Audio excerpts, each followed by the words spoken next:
Добар ден.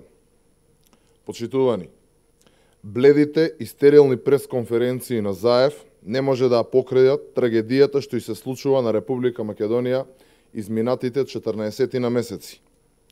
Трагедијата кулминира со вчерашното самоволие на парламентарното мнозинство кое одлучи да распише референдум без консултации со опозицијата во однос на најважното прашање од кое што зависи македонскиот идентитет, историја, традиција и култура. Власта одлучи да распише референдум за договорот со Грција, без да го послуша размислувањето на 455.000 граѓани на Република Македонија, кои се представени од ВМРО ДПМН и Коалицијата за подобра Македонија. Заев одлучи на сила да турка прашање кое е бесмислено и повеќе значно, само за да ја покрие капитулацијата во преговорите со Грција и прифаќањето на капитулантски договор со кој се исполнуваат грчките црвени линии и се прават отстапки какви што нема направено ниту еден политичар во историјата на Република Македонија.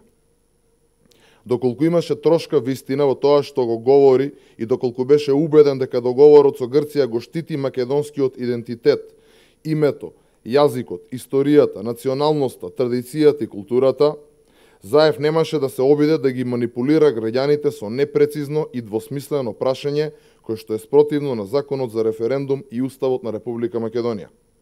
Доколку Заев беше убеден дека постигнал добар договор со Грција, тогаш само договорот ќе беше ставен во референдумското прашање и народот ќе го кажеше своето мислење за него.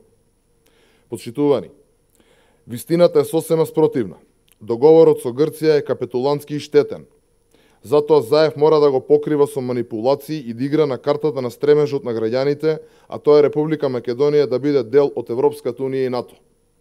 Заев наликува на човек губитник кој сега се фаќа за последната сламка за да се спаси себе и кликата која ја насобра околу него.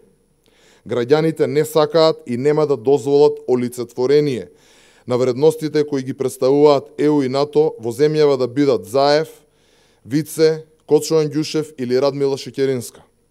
Тие можат да бидат само ликови во некој крими роман во кој што брутално се ограбува народот и државата. Граѓаните ќе му кажат не на Заев, зашто се против некој да си дели 10,5 милиони евра народни пари на фирми на своите советници и соработници. Граѓаните ќе му кажат не на Заев, зашто се против обидот без срам да се украдат 35 милиони евра од здравството, пари на народот и да се доделат на фирми формирани пред само неколку месеци. Почитувани, срамно е поистоветувањето на историскиот референдум од 1991 година со приватниот референдум што Заев си го распишува сега. Тогаш сите политички партии постигнаа консензус за референдумот, а граѓаните одлучуваа за независна Република Македонија. Сега ниту има консензус, а се бара граѓаните да гласаат за бришење на Република Македонија, на низината традиција, историја и култура. Референдумот од 91-та со декларацијата за независност стана обврзувачки, како што Заев ветуваше дека ќе биде и овој референдум, но на крај го погази зборот, по кој знае кој пат, и исплашен од волјата на граѓаните, одлучи истиот да биде консултативен.